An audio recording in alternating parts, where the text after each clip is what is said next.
বিসমিল্লাহির রহমানির রহিম। আল্লাহুম্মা সাল্লি আলা সাইয়্যিদিনা মুহাম্মাদ ওয়া আলা আলি সাইয়্যিদিনা সাফিয়ানা মাওলানা মুহাম্মাদ সাল্লি আলা মুহাম্মাদিন সাল্লাল্লাহু আলা মুহাম্মাদ আরদন জওয়ান से निकालो पाक नबी मुहम्मद अरदन जवान से निकालो साफियाना मुहम्मद कुल्लु नफ्सिन जायगातुल मौत सदाकाल्लाहुल मौलानाल अजीम व सदाका रसूलुहुन नबील करीम। আজকের এই 21শে রমজানের দিনটা আমাদের কাছে অত্যন্ত দুঃখের দিন। মুসলিম জাহানের যিনি বিলায়েতের সম্রাট ছিলেন হযরত আলী করমুল্লাহ ওয়াজহু, তাঁর আজ শহীদের দিবস। 18ই রমজান ইবনে মালজাম বলে একজন, তিনি হযরত আলী করমুল্লাহ ওয়াজহুকে ফজরের ওয়াক্তে তরবারির আঘাত করেন, আর সেই আঘাতের ফলেই 3 দিন পর আজকের দিনে তিনি ওফাত বরণ করেন। তাই আজকে আমরা সেই দিনটাকে লক্ষ্য করি, উদযাপন করি। প্রত্যেকটি ইমানদার মুসলমান যারা হযরত আলী করমুল্লাহ ওয়াজহুর সম্বন্ধে জানেন, ওয়াকিবহাল আছেন, তার সম্বন্ধে তো আমরা অল্প লোকই আলোচনা করি, অল্প লোকই জানি। কিন্তু বাস্তবিক পক্ষে ইসলামের যদি হুজুরের পর তিনিই ছিলেন একমাত্র জ্ঞানীগুণী এবং ইসলামের পথ প্রদর্শক। হযরত আলী করমুল্লাহ ওয়াজহু তিনি সর্বগুণের অধিকারী ছিলেন এবং ছোট থেকে একদম শিশু অবস্থা থেকে হুজুর করিম সাল্লাল্লাহু আলাইহি সাল্লামের কাছে পাশে পাশে তিনি ছায়ার মতো থাকতেন। হুজুর করিম সাল্লাল্লাহু আলাইহি সাল্লাম তাকে নিজের সর্ব অবস্থাতেই শিক্ষা দীক্ষা দান করে তাকে ইসলাম জাহানের মধ্যে জ্ঞানী করেছিলেন। তাই কথায় আছে, হুজুর করিম সাল্লাল্লাহু আলাইহি সাল্লাম এই কথাই বলেছেন যে আমি হচ্ছি জ্ঞানের শহর আর আলী হচ্ছে সেই শহরের দরজা। সুবহানাল্লাহ। কত বড় তিনি ছিলেন। তাই আজকের এই 18ই রমজান ইবনে মালজাম বলে এক কুখ্যাত মানুষ, সে হুজুর করিম সাল্লাল্লাহু আলাইহি সাল্লাম ফজরের যখন নামাজ পড়তে আসেন সেই সময় তিনি নামাজ পড়ছেন, সেই অবস্থাতে তিনি তরবারির আঘাত করেন। আর সেই আঘাতের ফলেই এইরকমভাবে তার আঘাত হয়েছিল যে তিনি মাত্র 3 দিন আর আঘাতের পর জীবিত ছিলেন। 18ই রমজানের পর এই 21শে রমজান পালন।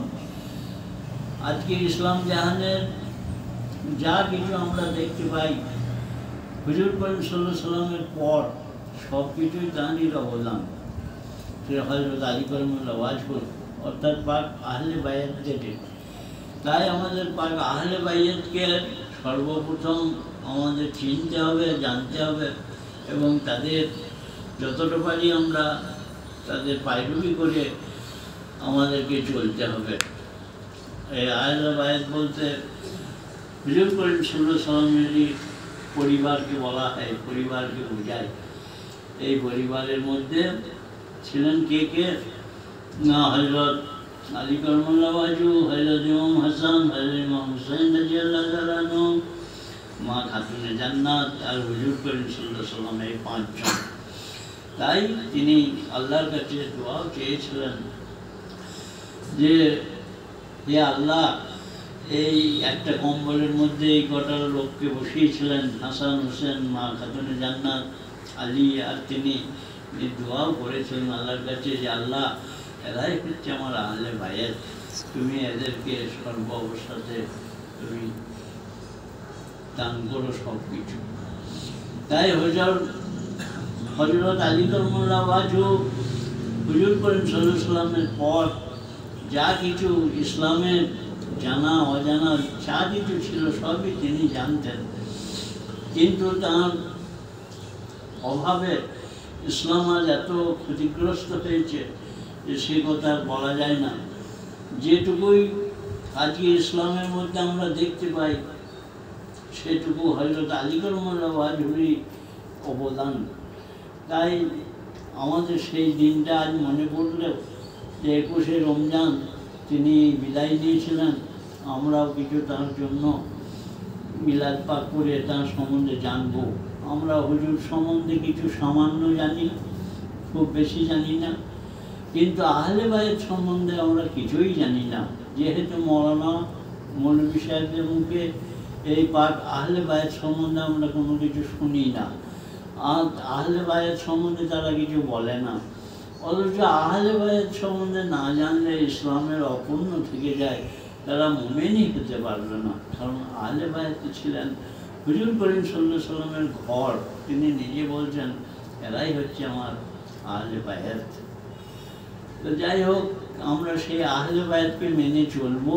কারণ একটা হাদিসের মধ্যে বলেছেন হুজুর করিম সাল্লাল্লাহু আলাইহি ওয়াসাল্লাম, প্রচুর হাদিস আছে আহলে বায়াত সম্বন্ধে, তার মধ্যে একটা হাদিস তিনি বলছেন যে আমি তোমাদের কাছে ইন্নী তারিকুম ফিকুম আমরাইনে মা ইন দামাক সাকতুম বিহি লাম তুযিল্লু বাদি, তোমাদের কাছে আমি এমন এক দুটো জিনিস রেখে গেলাম যে জিনিসগুলো যদি তোমরা খুব আঁকড়িয়ে ধরে থাকো তাহলে তোমরা কখনো গুমরাহি হবে না। একটা হচ্ছে কিতাবুল্লাহ, আল্লাহর কিতাব, ওয়া ইতরাতে আহলে বাইত, আর একটা হচ্ছে আমার আহলে বায়াত। আল্লাহর কিতাব সম্বন্ধে আমরা অনেকেই কোরআন সম্বন্ধে যাই হোক কিছু দেখতে পাই, অন্তত তাকের উপরে কোরআনটাকেও আমরা দেখে কিতাব সম্বন্ধে তোমাদের জ্ঞান আসে, কিন্তু আহলে বায়াত সম্বন্ধে আমরা কিছুই জানি না। তাদের সম্বন্ধে কোনো আলোচনাও হয় না, তাদের সম্বন্ধে কোনো রকমের আমাদের কাছে বয়ানও হয় না, যার জন্য আমরা অন্ধকার হয়ে আছি। অথচ সেই আহলে বায়াত যদি আমরা না জানি তাদের সম্বন্ধটা, তাহলে আমাদের ইসলামের পরিপূর্ণতা আসে না। তাই হুজুর করিম সাল্লাল্লাহু আলাইহি ওয়াসাল্লামের পাশে ছায়ার মতো হযরত আলী কারামাল্লাহু ওয়াজহু মানুষ পেয়েছিলেন এবং তিনি তার মেয়ের সাথে বিবাহ দিয়েছিলেন। হযরত আলী কারামাল্লাহু ওয়াজহু ইসলাম জগতে হুজুর করিম সাল্লাল্লাহু আলাইহি ওয়াসাল্লামের পরই তার স্থান। কারণ তিনি প্রত্যেকটি যুদ্ধেই, যত ইসলামের যুদ্ধ হয়েছিল প্রত্যেকটি যুদ্ধেই হযরত আলী কারামাল্লাহু ওয়াজহু হাজির ছিলেন, যুদ্ধ করেছিলেন এবং ইসলামকে বর্ধন করার জন্য, ইসলামকে উজ্জ্বলতা আনার জন্য, ইসলাম প্রচারের জন্য তিনি যত কষ্ট স্বীকার করেছেন এতটা কষ্ট আর কারণও সাহাবীকে স্বীকার করতে হয় নাই। তাই হুজুর আলী কারামাল্লাহু ওয়াজহুর সম্বন্ধে তিনি এই কথাই বলেছিলেন, আমি হচ্ছি জ্ঞানের শহর আর আলী হচ্ছে তার দরজা। যদি তোমাদের কোনো জ্ঞানের দরকার হয় তাহলে তোমরা আলীর কাছে যেও, আলীর কাছে গেলে তোমরা ইসলামের সমস্ত জ্ঞান পাবে। সাহাবীদের সময়ও দেখেছি কোনো কিছু মশলার দরকার হলে, কোরআন সম্বন্ধে কোনো কিছু জানতে হলে ওই হযরত আবু বকর বা উমর বলতেন যাও আলীর কাছে চলে যাও, ওইখানেই সব পেয়ে যাবে। তাহলে বুঝতে পারা যাচ্ছে যে হযরত আলী কারামাল্লাহু ওয়াজহু কত বড় তিনি জ্ঞানী ছিলেন। তাই সেই হাস্তি আমাদের ইসলাম জগতের যিনি ধ্রুবতারা, তাকেই আজকে দিন 18ই রমজান তাকে ফজরের সময়ে ইবনে মালজাম বলে এক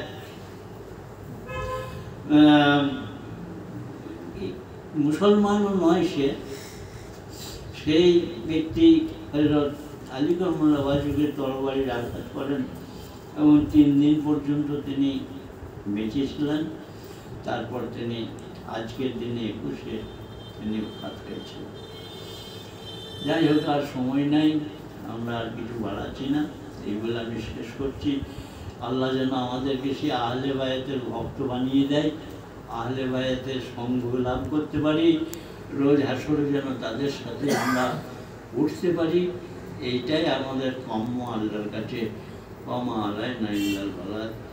12ই রবিউল আউয়াল।